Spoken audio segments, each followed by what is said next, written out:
Penguins will be looking for answers again after a very disappointing weekend. They had lost 6, they had won 2, as you mentioned, and they have dropped a couple since. So the last 10, not what the Penguins are looking for. Don't look now, but the Carolina Hurricanes are going to be tied with the Columbus Blue Jackets and the New York Islanders in those wild card positions. 9 wins in a row for the Flyers. Only the 7th time in franchise history they've managed 9 in a row. And the Flyers continue their roll as they're back tied in points with the Capitals atop the Metropolitan Division. Hey everybody, and welcome to another edition of Our Line Starts with Patrick Sharp. I'm Kathryn Tappen. We're going to have Anson Carter. He's joining us by phone. He's in New York City getting set for his responsibilities, helping out the broadcast for the Rangers and the Dallas Stars. What's up, Ace? Not much, KT. How you doing? Doing okay. Doing great, actually. We're here in studio. It's just Sharpie and I. Couldn't be better. Well, you know what? No Milbury? You couldn't be better. Well, I'm sure you're still flying high after Sunday, too. International Women's Day. I mean, that's another excuse not to have Mike Milbury in the studio. But let's talk about that for a second. I mean, I watched the broadcast at home. You guys killed it. What was the sense, when you're actually going through it, that you get the feeling that you're doing something different, something new and unique? Oh, thanks, Ace. I appreciate that. I thought it was awesome. I thought the women on site did a tremendous job. Kate Scott hit it out of the park. She was great. The production truck was great. And it was fun here in studio. I had never worked with Jennifer Bottrell before, and she was incredibly impressive and just a pleasure to be around. But, you talk about it definitely felt different. I mean, the voices were different, but also I thought the lead up to it. And I mean, Sharpie, from playing in big games, you felt like it was a big game on Sunday. For sure. I was getting tons of texts, and I didn't have anything to do with International Women's Day. Wasn't on the broadcast at all, but my phone was blowing up like it was a big time game. Hawks, Blues. The game was entertaining, but I agree with Anson. You guys did a great job, and I've got 2 little girls at home, 8 and 6, that are starting to show a little bit of an interest in playing hockey and watching it. I sat them down the other day and showed them a YouTube clip of Kendall Coyne skating at the skills competition. Oh, that's awesome. So, all good things. Yeah, it was all good. That's the point. It was all good things. It was all positive. It ended up, and it was all positive. And I just thought that, from beginning to end, and last week, Ace, it started to build up, the media attention. We were all doing phoners. We were all doing interviews with colleagues of ours in the industry, which was pretty cool when they're calling you, asking you questions about the importance of this moment. And I thought it was just, the buildup was tremendous. And then the actual broadcast itself, I loved the stories that our production team put together, those great features on Black girl hockey. And we brought back the Shelley Looney story, which was great. I had a chance to spend time with her. So I think top to bottom, it was pretty awesome. And Ace, I know you've got little daughters at home too, so hopefully they enjoyed it as well. I do. I've had them tuning in. That's the only time I gotten to watch hockey, because I get hear women's voices instead of awesome. Men's voices. They're driving me crazy. But, I got to feel like it's a good start. I don't think that we should just stop there of having one day. What are your thoughts, KT? I'd like to see this happening more often so that it becomes a regular thing, not just, one day with International Women's Day and you have this broadcast you're putting a spotlight on, but it should be a common thing where you have women all the time. I know we're pretty fortunate there in the studio there in Stamford, where we have a ton of women in our production meetings. Looking around, I don't think anything of it at all when I walk in the production meeting, and almost half the meeting is women and half the meeting is men. Yeah, it's true. And I've talked to people on other networks that isn't really the case.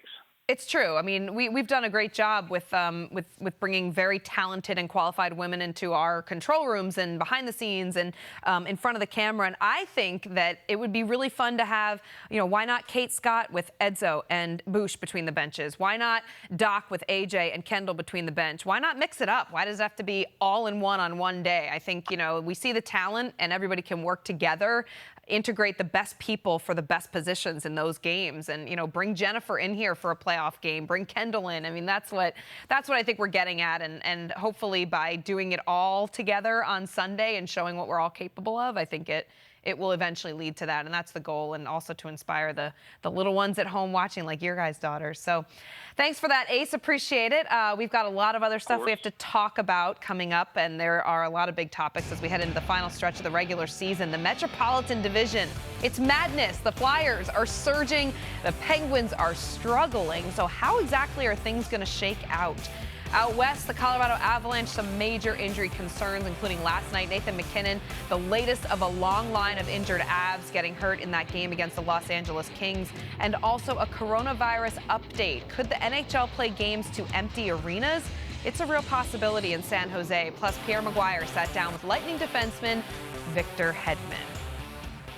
First things first, and let's talk about this Metropolitan Division. We have a huge game tonight between the Bruins and the Flyers. You look at this Philadelphia Flyers team, Sharpie, where has this come from? A 9-game winning streak. We're no longer talking about the Penguins being second in the Metropolitan. We're talking about the Flyers possibly taking over first place ahead of Washington. Yeah, it's crazy, isn't it? They've always had good players. They've had a nice team. I really like the coaching staff, the veteran group back there. They got Michel Therrien and Mike Yeo as assistant coaches. Both those guys have served as a head coach before, previously in the National Hockey League. And then Alain Vigneault has done a great job of kind of putting players in the right spots. They're defending well, and that's generally a sign of a veteran coaching staff. They find weaknesses. They find ways to shut the game down. They're getting good goaltending. Their home road splits are starting to work themselves out. Brian Elliott getting a lot of those starts on the road. Carter Hart playing most of his games at home, but a couple shuffled players, move the lines around, and all of a sudden guys start feeling good about themselves, and you capture a pretty solid winning streak here. And now is the time that you want to be peaking. And I don't know if the Flyers have peaked yet, but they're certainly playing good hockey down the stretch. What do you think, Ace? Do you think they've peaked, or are we seeing what this Flyers team is all about? No, I think we're seeing what they're all about. You wasn't really sure when I saw Oscar Lindblom going down with cancer how this team would react. But they really rallied around that. And Sharpie, you touched on a little bit with the defensive hockey. That's one thing AV really wanted to implement when he came to Philadelphia. They wanted to lower their goals against. And bringing in a player like Matt Niskanen certainly helps. You see the way Ivan Provorov's taken off. When they drafted him in the first round, this is the kind of player they expected. They want to see a guy that would get it done in the power play, but you could also play in all three zones of the ice. And that's certainly what's happening right now. So having Niskanen back there and having Braun back there settles things down dramatically in the defensive zone. And when you have a young goaltender like Carter Hart, where you want to make sure you limit the number of grade A shots, the Philadelphia Flyers have certainly done that. And you look at AV's record, Vancouver, Montreal, even New York most recently, all he does is make the playoffs. That's what he does. And he's come close a couple times to Stanley Cup Finals. He could have a couple of championships under his belt. So I think he's a very underrated coach, and I'm not really that surprised at what he's done so far in Philadelphia. What about the matchups for the postseason? I mean, is this a matchup that the Flyers are trying to avoid their rival? I mean, do they want to play Pittsburgh? Do they want to play Washington? What do you think, Sharpie? I think the way they feel right now, they don't care who they're going to play. Pittsburgh Penguins, you brought up them. They've been struggling as of late. I'm not too concerned yet with the Penguins. They brought in a lot of players at the trade deadline, a lot of forward pieces that need to be moved around and start to feel comfortable. This losing streak that they're on, what are the numbers? They've lost 2 of their last, they're 2-8 in their last, right. Exactly. 3 of those games are on a West Coast trip where you play LA, Anaheim, and San Jose, who, if you check the standings, have been giving teams a pretty good run since the trade deadline. And those teams that have those young players in the lineup certainly give themselves something to play for down the stretch. But Pittsburgh, I think there's too much there to start doubting them. Philly, I don't think they care who they play. They just want to continue having these good feelings, stay healthy, and roll into the playoffs on a hot streak, because you're going to have to face a good team, whoever you're playing. Right. Yeah. What do you think, Ace? Yeah, I think it comes down to matchups. At this point, I don't know if they really care. I don't think they'd want to face Pittsburgh. Their in-state rival. I don't think it'll be good for the Philadelphia Flyers to face Sidney Crosby and Evgeny Malkin. Because I think at that point in the season, when Pittsburgh gets their game together, I think they're going to start rolling. It's going to take some time for guys to get acclimated. Typically, Jim Rutherford likes to acquire players early in the regular season to give them a chance to really get involved with the team and come together.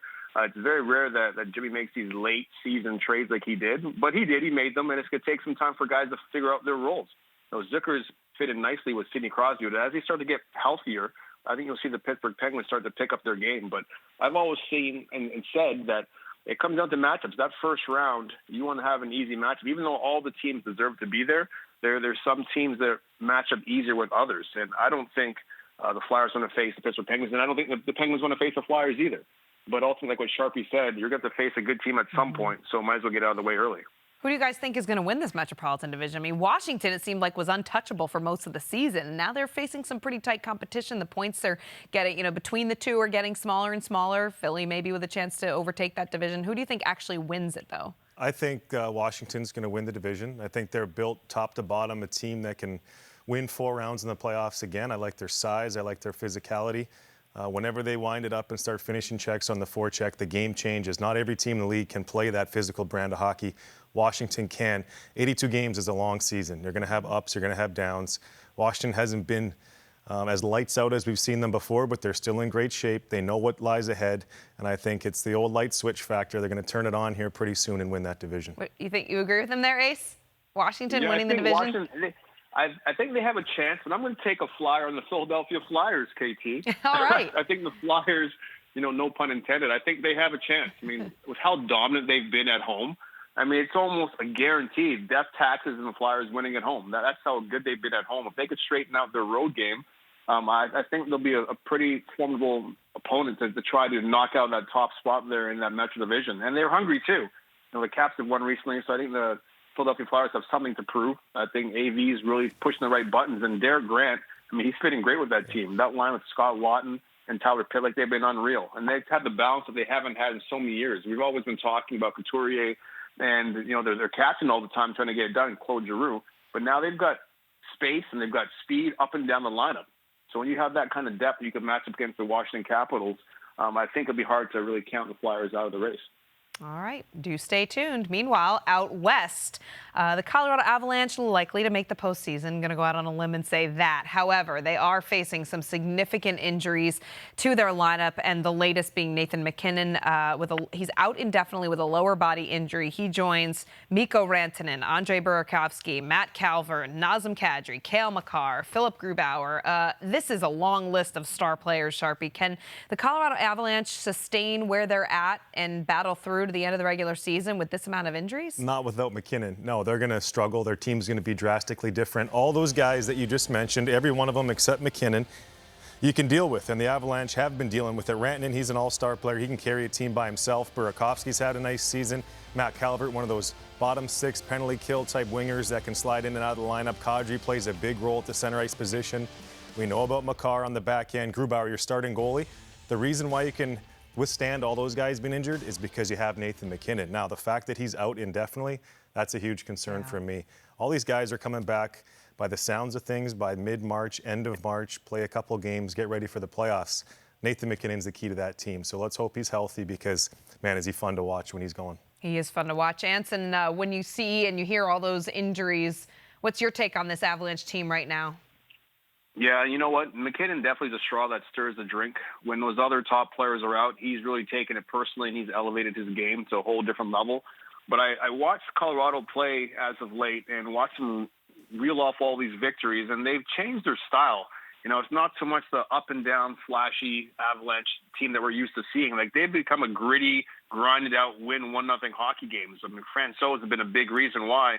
But I like the acquisitions they've had there in Belmar and the kid getting, like Logan O'Connor getting called up and Jost and even Gerard and Donskoy. Like, these are guys that aren't as flashy as, the high-end players of Rantanen and MacKinnon and even Kadri, who brings that grit and combination of skill. But they're playing a different style of game where you have to succeed in the playoffs. It isn't so much run and gun hockey. It's grinded out. We'll beat you 1-0, 2-1, 3-2, close hockey games. And I really believe that'll bode well for them when it comes down to the postseason. You look at the race out west, too. I mean, the Dallas Stars, this is a team that's also coming into their stride right about the right time. Sharpie, they're going to play the Rangers tonight, but they're the team that's chasing Colorado. So there's a good chance. I mean, Dallas sees all these injuries for Colorado and says, here's our opportunity to gain some ground. And they've got, 10 games, 13 games left to kind of turn things on here and make a run, because that's another division where there's a huge advantage in finishing first. You got St. Louis, Colorado, and Dallas. One of those teams is going home in the first round, and that's a shame because I like all three of them to go deep. They all have the capability to do so. Dallas plays a game that's much different than when I used to be a Dallas Star. It used to be run and gun, win games 6-5, and now they're very comfortable in those 2-1, 3-2 games. Ben Bishop's got a lot to do with that. Their strong defense score is, and the buy-in from their top players. They're more concerned with winning games than getting points right now, and that's a big step forward for that Dallas Stars team. So the door is open. MacKinnon changes things when he's not in the lineup. This is going to be a different Avalanche team. We'll see it. That's not to say they can't win games down the stretch, but I think Dallas will make it interesting. I mean, Ace, you're around that team right now, the Stars and the Rangers, getting ready for tonight's game.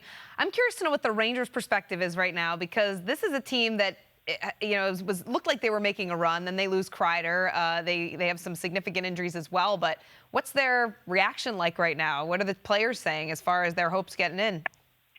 Well, to be honest, I thought they were done too. Once Kreider went down the broken foot, I mean, that line that he was playing on the top line, Buchnevich and Zibanejad, is one of the best in the National Hockey League at the time.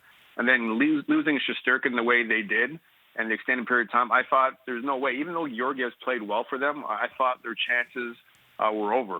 But when you have a player like Mika Zibanejad put on that Superman cape and that S in the front of his jersey and score 5 goals like he did a few nights ago, they still have a chance. And this team really believes. And I think the big reasons why you've got Panarin and Zibanejad playing on 2 different lines. It's not unlike something like we've seen at Edmonton with McDavid and Draisaitl, or Crosby and you've got Malkin, or Kane and Taves. Like, you've got these elite players that can play on 2 different lines. But when they get together again, they're almost unstoppable. And I don't know, KT or Sharp, if you guys have watched the cartoon called Voltron back in the day. It's like those 5 robots that by themselves, they're a force. When they get together, they form like a super robot. Have you and seen you it? Can't stop them. Do you have any idea what he's talking about? Because I don't. I haven't seen it, but he explained it well. Look up Voltron, okay? Look it up. Did we grow up in the same decade, Ace? I don't know who this is you're talking about. You can't beat them, I'm telling you. KT, might be a little bit before your time, but Sharpie, maybe yours too. Look it up. If you guys haven't seen Voltron, look it up. You guys missed out. All right. I'll get right on that. Right as soon as we hang up with you, Ace. I'll do it right before I prep for the show tonight. Oh, that's funny. Okay, so maybe the Rangers will get in. We'll see. What do you think? Do you think they're going to get in? I don't know. It's tough. It's real tight there with New York. They were playing so well before the trade deadline. I feel like they were caught up in the momentum of the attention on the team each and every day of the season. Going into that trade deadline, how many guys were going to be traded?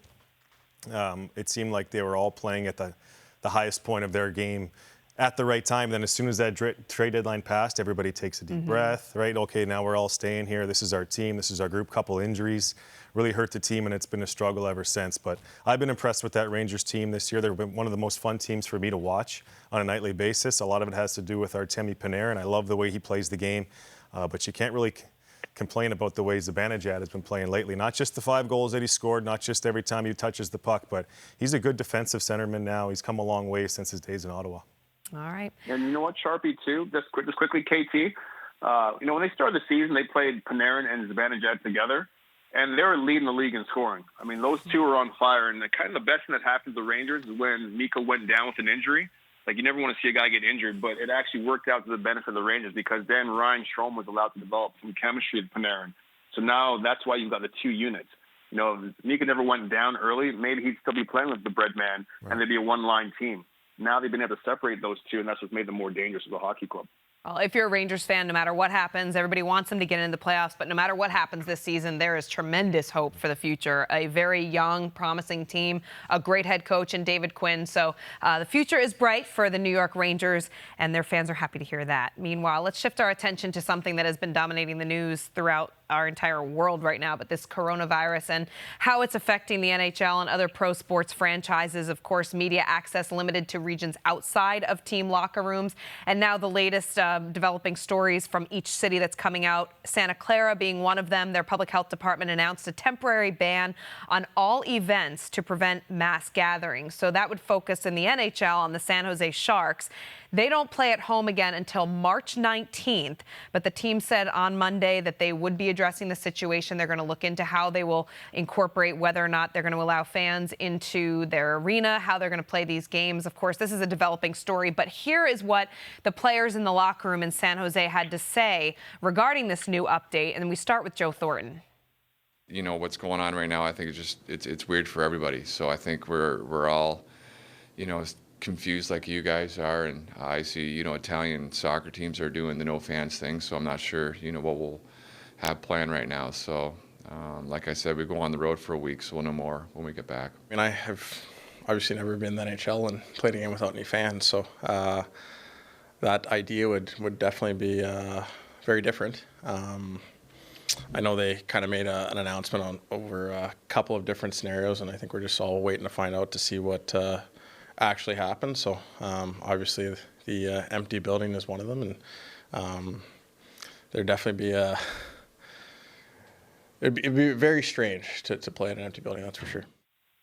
Yeah, Vander Kane, very strange. It would be very strange, but it is something that is a possibility. And as none of the three of us are health experts, but you guys are experts in playing in great big stadiums with loud crowds and cheering fans and fans booing you when you go to other venues. So, Sharpie, how do you think, from a player's perspective, this is going to affect what happens? It'll change a lot, that's for sure. I've done it, actually, KT, for about 2 years. We played in front of an empty building in Chicago, years 2005 and 6. There was no fans coming to watch us play. And it does feel weird being in a big building. We probably had about 5,000 to 9,000 people at each game, and it made a big difference, definitely, when the building is full. So I can't begin to imagine what it would be like to be a player on the bench, score a goal. You could probably hear a lot more, that's for sure. Would they still play the music? Practice, would they still pump the guys up? Would they still show the videos to entertain the crowd? I don't know how that would quite work, but the biggest thing is, I guess, is safety and precautionary concerns, all that stuff. So we kind of went through something like this a little bit a couple of years ago with the mumps outbreak through all the locker rooms in the National Hockey League. They got control of that, so let's hope that we don't have to play any games in an empty building. What about Sharpie, you, Ace? You beat me to it. You beat me to it, Sharpie. I was going to bring up the time I played in Chicago a few times that I had my buddies from state in town, and I could literally hear them making dinner reservations in the stands. That's how few people were there. I could hear them saying, "Where are we going tonight for dinner?" And I'm like looking up thinking, can I really hear these guys talking about our dinner reservations? But you're right. I mean, Florida Panthers would be unreal as a team because they're used to playing in empty buildings right now. But, I mean, you guys know from being in the studio versus being at the Stanley Cup Finals, being on location, it's a totally different animal when you have that energy of the fans behind you. It just you can't help but get excited and get up for the moment. So as a player, it's the worst when you're playing in front of nobody compared to when you're playing in front of a packed audience, because you might not have it that night, but the energy of the audience gets you through that first period and eventually gets your juices flowing. So I agree, safety first, but it would be definitely weird to be playing in front of nobody in the building, that's for sure. It's certainly concerning, worldwide health concern here. But when you think about the close proximity that you guys are in the locker room, on the ice, and really opposing teams as well, what kind of measures did you guys take when you were players as far as staying safe? When even a guy on the team, if there was pink eye or there was something that was happening with you guys, a flu, a common cold that it can spread pretty quickly. What did you guys do to take precautions? Just send the guy home right away. Any signs of the flu or sickness. Chicago would just send that player home and make sure he comes back when he's healthy. It is pretty gross when you think about it, KT. You got 25 guys on a bench, 23. Everybody's sweating, spitting all the time. I know. I was guilty of that. I used to spit on the bench all the time. It's disgusting now that I'm not playing. You got guys bleeding on each other out there. So the trainers have taken care of the players for so long. We owe a lot to them. They'll get a handle on things in that locker room. Well, and I covered it when the Pittsburgh Penguins versus the Washington Capitals on location in between the benches, like the year they had the mumps breakout. And I literally threw out my good dress shoes right after the game because I had to walk through the bench and everyone's like spitting loogies on the bench all the time. And I was like, you know what? There's no way I'm bringing these dress shoes in my suitcase. It's just not happening. So there was a pretty expensive pair of dress shoes like left in the Igloo or at whatever it's called now, PPG Paints Arena or whatever. I could have given it to the homeless guy outside or whatever, but I was like, I wasn't taking any chances. So you're in such close proximity to the guys every single day, every single minute. I know when you played, you're like that. Sometimes you'd even share water bottles with guys. So I'm sure teams are taking every precaution as possible just to make sure that guys are washing their hands or doing what's necessary to make sure that if someone does get sick and come down with it, they are staying far away from the locker room. All right. Of course, we'll continue to monitor the situation as well and keep you updated on all the latest. Ace, thanks for joining us. We appreciate it. Have fun on the broadcast tonight. We've got much more coming up here on Our Line Starts. But first, Pierre McGuire sat down with Lightning defenseman Victor Hedman last week just prior to his injury. Hedman will not play Tuesday night against the Leafs, but he did skate with the team and is expected back in the lineup shortly. Here was their conversation. It is awesome to be joined by Victor Hedman from Ormskjold Sweden, right, Ovik? Yeah, that's... Explain to our viewers where that is and how far it is from Tampa. From Tampa, it's, probably like a 14-hour flight. 14 hours, that's right? 14 hours. It's an hour flight from Stockholm, up north, right on the ocean. It's a beautiful place, and, I couldn't be happier to be from such a great town. When you were a young man growing up there were some really good players there. Marcus Naslund, Peter Forsberg, the two Sedins, who I know you're close with. I was fortunate enough to be part of a group that drafted Marcus, so I go a long way back to Ovik. Yeah. But what's it like growing up in that town and seeing those guys play? How much did that influence you? No, it influenced me, tremendously. And, I had 2 older brothers that played. Oscar got drafted by the Capitals in the 5th round in, I don't even know, 04 maybe. And Johan, who's my oldest brother, played a lot too. And, didn't make it over here, but, played in the Swedish league, 2nd league, and went around Europe a little bit. So, those guys combined with, the Sedin twins, Marcus, Peter, Matti Timander, Solomonson, Svartvadet, we had so many guys. Nick Sundstrom, who played in New York for a number of years, Being surrounded by so many NHL guys in such a small town, it's unheard of. So, it's pretty easy for me to, fall in love with hockey right away and, try and follow their footsteps. But to be honest with you, when I was younger, my goal was to play for Modo, not to make it to that's the NHL. NHL. Club team in that's a club yeah, team, yeah. Play for Modo and the 3 Crowns was my dream. And then when you get older, you kind of looked at, where the other guys played, and, they played over here. So that became the goal. And, I'm so fortunate to be in this situation now. In 2006, Sweden won the gold medal. They beat Finland in Torino. I was there doing the game. Yeah. You were watching it at home. Yeah. What was your reaction like in Sweden when the Swedes won the gold at the Olympics? Well, this was actually, in 06, like I said, I was on a bus, so I couldn't watch it on TV. So we were listening on the radio, and, that they scored that goal early in the 3rd. Yeah, Matt Sundin. Yeah. Yes, a big bomb. I thought it was Lidström. Oh, Lidström. Yeah, from big Sundin. bomb. Yeah, from Sundin. Yeah. And then Hank makes that save with, how many seconds left, open net, and gets the blocker up, and, yes, the big, yes, the celebration on the bus was, it was unbelievable. But you couldn't see it, but you can still think of it in your head while listening on it, and that was a big time win, obviously. How come Sweden is developing so many great defensemen? That's a good question. For us, obviously having Nick Lidström as kind of our role model for the guys coming into the league right now, he's a big part of it. And, in this day and age, you need puck-moving defensemen to, usually back in the day, you talk about offensive defensemen and defensive defensemen. Now you look at teams, you got, 6 guys that can scoot up the ice and defend well. So, and usually you get a little bit more ice time on the back end. So maybe that's a smart move by guys too. One of your good buddies is Erik Karlsson. How close was it for him to come to Tampa and play? I don't know how close it got, but that was obviously a dream scenario for us. To be able to play together again. We played together on different national teams. The 09 World Junior, you guys were phenomenal in Ottawa. I remember that clear as day. Yeah, exactly. So we kind of wanted to get back to that, but I know he's super happy in San Jose. Obviously, tough end to the season for him this year with the surgery, but I know he's super happy and his family is super happy out there. So as long as he's happy, I'm happy for him. Something that a lot of people don't know about you is you know how to fly a plane. Yeah, I can. How did that start? I've been interested since I was a kid. Yeah. And I learned my grandpa was a pilot in the Swedish Army, and he unfortunately crashed. He survived the crash, but he crashed and broke his leg. But maybe that's where I got my interest from. My dad has always been interested in planes, and my goal is to get my license once I retire. Mr. Vinnick said, you gotta wait until you play hockey. Mr. Vinnick's the owner of Tampa Bay. Yeah, no unnecessary risk, and I was like, yeah, okay, I'll wait. I did probably 8 hours in the air, but I got my simulator, at home still, and I take it out every now and then. When you think about 09, they say the New York Islanders are proud to select John Tavares, and then the Tampa Bay Lightning come up and they say the Tampa Bay Lightning are proud to select from Modo in Nordskovik, Sweden, Victor Hedman. What does that feel like when you hear your name at the draft? Your dreams coming true. Yeah, what's that like? I don't know if you can put it to words. 09 was it was a hectic year. It was one of the most exciting years I've had in my hockey career. You have World Juniors.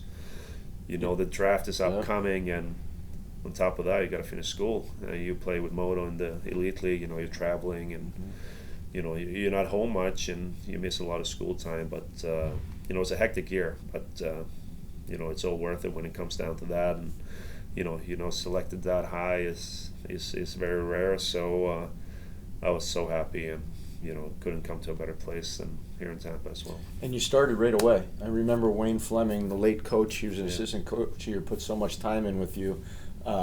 He used to tell me all the time, "You were right about Victor Hedman. He's going to be really special." Yeah. But I know he put a lot of time in with you. Can you talk about how Wayne might have influenced your career a little bit? Yeah, Wayne was, he was I couldn't ask for a better mentor at that time, and he loved Swedish hockey. He coached over there, and I knew about him even before I got here. So with his experience and his influence in my game, and calming me down, showing me clips, and just being sort of a mentor meant a lot to me. And maybe at the time you don't realize it because you're young, you're trying to learn as quick as you can, and you want to go out there and perform. Since you're such a high draft pick, you put pressure on yourself to be the guy right away. And that wasn't the case for me. It was a lot of up and downs in the beginning of my career over here, but I'm still so happy I came over at that age, and I got to learn right away what to do, and what works and what doesn't work. And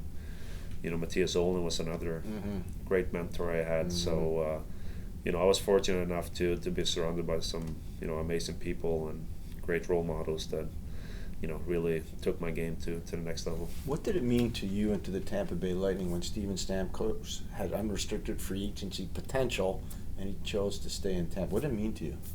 No, it meant the world, and it's no secret. Me and Stan were, obviously, very, very good friends, and been together for a long time, and we obviously stayed in contact through that whole process, and June 30th hit, and with the time difference, I was in Sweden at the time, and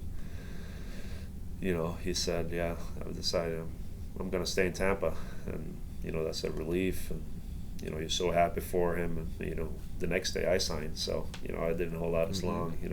It was probably a 24-hour span between our signings, but I had another year left on my deal. But this is where we want to be. This is where we want to win, and this has been our home since we're 18 years old. So we're so fortunate, and we're super proud to wear that Lightning crest. You talked about Mr. Vinnick before, the owner here in Tampa.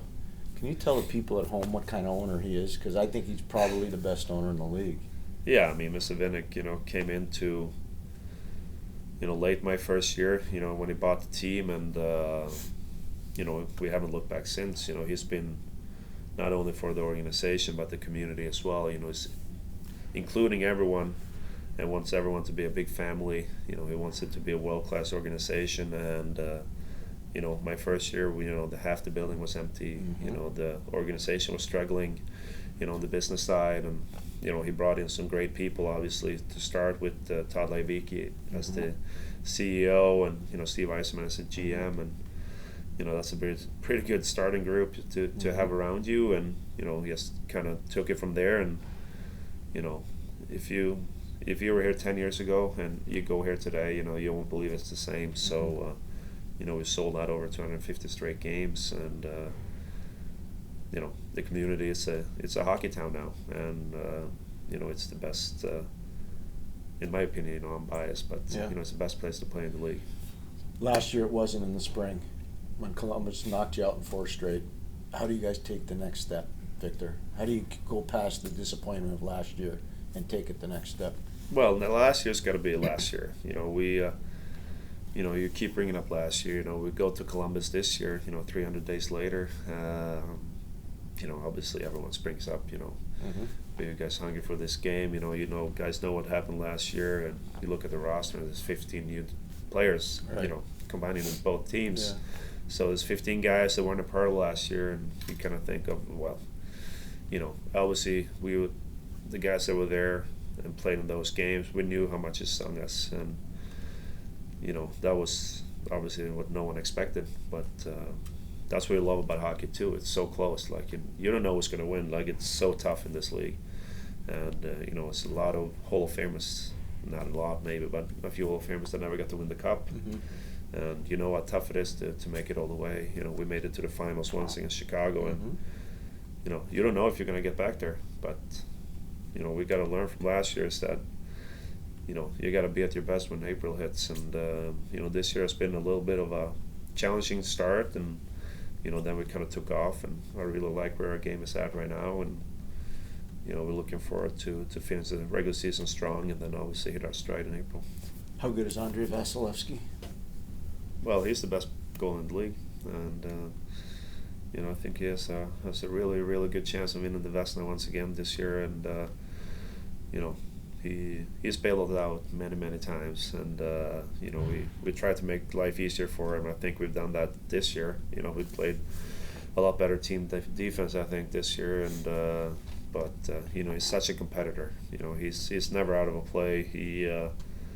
He wants to have a shutout every game. He wants to have a shutout at the All-Star game. It's disappointing giving up 3 goals in an All-Star game. So, he's always ready, and he wants to be the best player on the ice every night.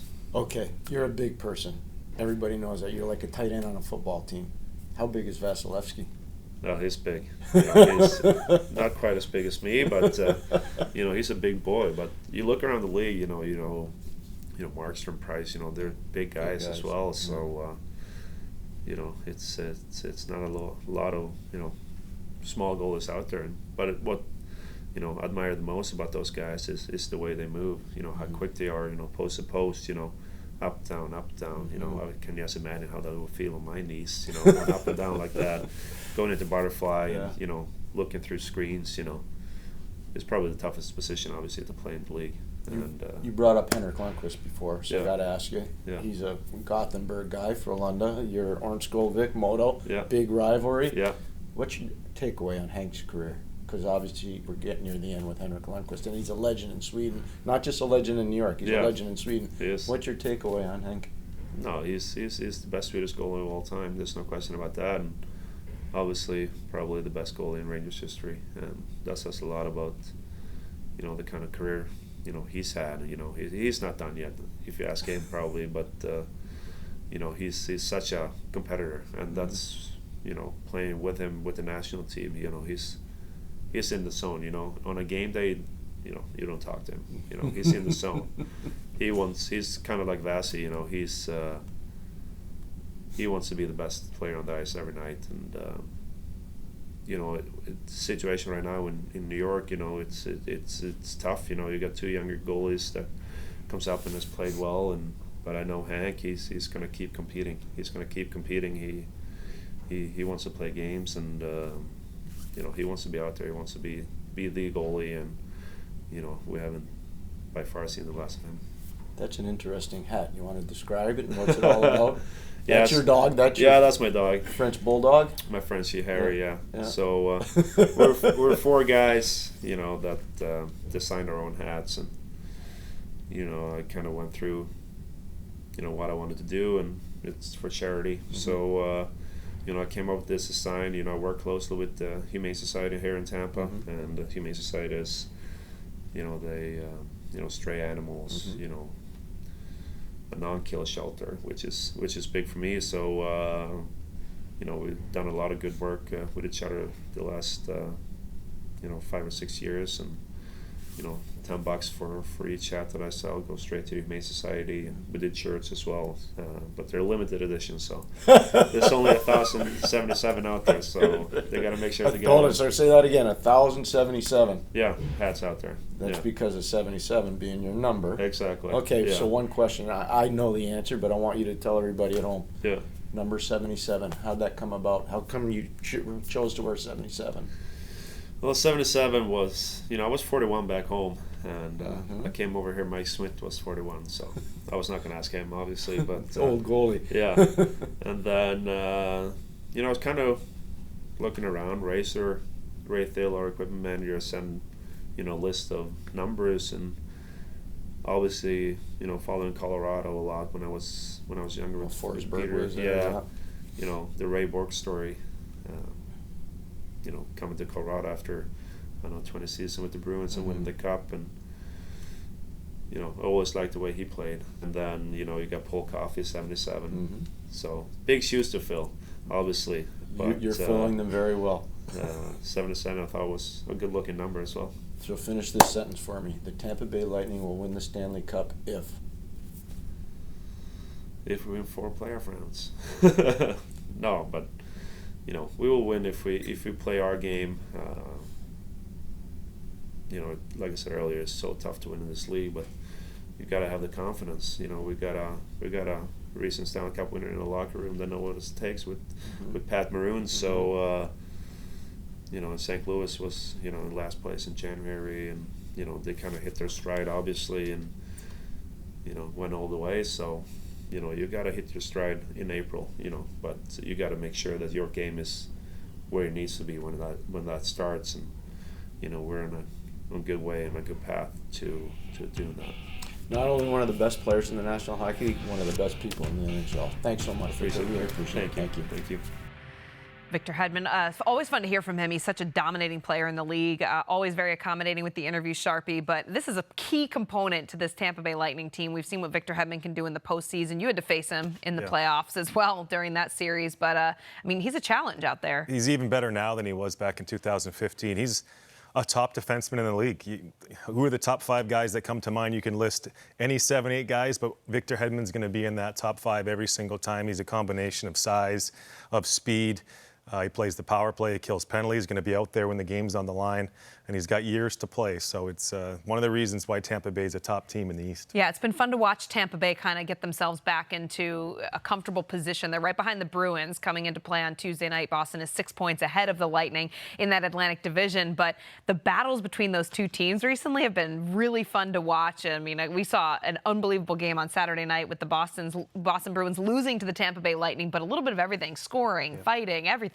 To me, what stood out in that game, and probably everybody else watching it, was the scrums, the 5-on-5 line scrums. I wouldn't call it a line brawl because that would be insulting Keith Jones's era of what a brawl really is all about. But I look at this Tampa Bay team, and it seems like for years they've been a skilled east-west power play, let's score a lot of goals, fancy plays type team. And we all know what happened to them last year in that 4-game sweep against Columbus. Going into Boston and initiating a lot of these scrums, not taking a backward step, that's the Boston Bruins. They don't get pushed around at home. They answered the bell. It turned out to be a great game. I think that's a great sign for Tampa going forward, the fact that they're not just going to try to beat you on the power play. They're not going to wait for Stamkos or Kucherov to score 2 goals and win the game. They played a solid team game with a lot of energy in it. And Boston, I wouldn't be too concerned. They love that type of play. Anytime you want to mix it up at the Boston Garden, they're going to be there to do that. Those are the 2 best teams in the East, might be the 2 best teams in all of hockey right now. And you mentioned don't wait for Steven Stamkos. Of course, he's out of the lineup right now, too, for the Lightning. Probably not coming back until maybe we'll see him in the second round of the playoffs.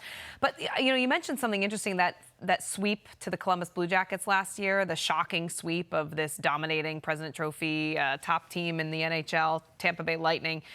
4-game sweep. You have to wonder what that did to that team. Do you think it made them better, what they learned from that experience? Absolutely. This is a bad statement to make, but hockey was easy for them for a while in Tampa Bay. They were winning games. They put their sticks on the ice, and the opponent that they were playing against would say, wow, these guys can really move the puck around, and this is going to be a long night. Oh, there's another goal by Kucherov, game over. You don't win like that in the playoffs, and Tampa Bay figured that out. It's about defending. It's about keeping the puck out of your net. It's about competing. 7 games is over 2 weeks, but it's a really long time when you're matching up against the same person every single shift. You start to learn the tendencies of that player inside and out. You know when they're about to break. You know when they've got more to give. That's why a team like Pittsburgh stands out to me, because Sidney Crosby never backs down. That's why we were good in Chicago with Jonathan Toews, Patrick Kane. They never back down. Tampa Bay is starting to figure that out. They're playing with a little bit of a chip on their shoulder. I think last year's 4-game sweep is the best thing that could have happened to them going forward. Obviously, the best thing that could have happened to them was win the Stanley Cup last year, but you don't just win it in one shot. It takes years to build, and Tampa Bay's not going anywhere for a while. A little bit of adversity maybe was just what the doctor ordered for the Tampa Bay Lightning. I mean, sticking with this division, the Atlantic division, you've got Toronto just behind Tampa, but right behind them, just 1 point back, is this Florida Panthers team that just won't go away. Are they going to eventually, you think, slide into that 3rd spot? Are they going to make the playoffs even? That's probably the toughest question you've asked me in the 2 years that we've worked with each other. It seems like nobody wants that 3rd spot. Right. And the fact that Florida is 1 point behind Toronto now tells me that Toronto's been slipping a little bit, because both these teams have been wildly inconsistent. They're fun to watch. They're very entertaining. They're 2 teams that we'll have on the TV every night to watch the fancy plays on both ends. A lot of goals against, a lot of goals for, some dynamic players, but the team game hasn't been there for the most part of the 60-game season to this point. It'll get interesting down the stretch. I like the fact that Morgan Rielly's coming back to Toronto. Their defense core has been depleted, a lot of injuries there. That tells a bit of the story. But it'll be a fun race to watch. Both teams, if they up their game and they get into the playoffs, isn't that half the battle, is playing your best hockey at the right time? So we'll see who gets that third spot, but not an easy playoff matchup for whoever. No, it's not. And you look at Toronto, I mean, they're just so hard to figure out for me. There's so much talent on offense and led by Austin Matthews. But you mentioned they're getting Morgan Rielly. That's good for the defense. But the defense, I was actually surprised they didn't go out and get, and I know it's hard to get a defenseman, easier said than done, but they didn't go out and get a defenseman to try and help the injuries they've had on the blue line and the fact that they haven't been very good defensively. So it's a missing piece for sure. They're going to have to, how do you compensate for a lackluster blue line, if for lack of a better word? Everybody's got to help out. You can't just put it on the 6 guys playing defense. It becomes a 5-man unit out there, 6 if you count the goaltender. But I liked general manager Kyle Dubas's comments shortly after the deadline. It was the David Ayers game when the walls were caving in Toronto. Everybody was coming down on the Maple Leafs for not being able to win that game. It's a learning process for these guys. Yes, Austin Matthews is a world-class talent, arguably the best goal scorer in the National Hockey League, one of them. Mitch Marner, still a young kid. These are learning steps that they need to take in their career. You can't just be good right from the jump and have it all figured out. You got to realize it takes every night you got to compete. Every night you need more guys on board than the other team does. A team that pops into my mind is Philadelphia. They've competed every single night that they play. Doesn't matter if they're playing Ottawa, doesn't matter if they're playing Washington. They're going to show up and they're going to play hard, and they want to win. And generally speaking, that's who wins the games this time of year. Well, it's interesting to hear your perspective because you've been there, you've done it, you've won 3 cups, you know what it takes. Which kind of is, for me, what makes Florida so scary because they're led by a guy that was leading you in Joel Quenneville. So you look at the leadership that Joel Quenneville has for this Florida Panthers team and what he's telling them right now. Take me back to your playing days and give me a little bit of insight into what Quenneville is telling his Panthers players right now. Hey, we're right on the cusp. If you want to make the playoffs, this needs to happen. What's he saying? Well, I probably can't tell you what he's saying when some of those goals go in on Bobrovsky or some of those defensive letdowns are happening out there. He's probably not very happy with that.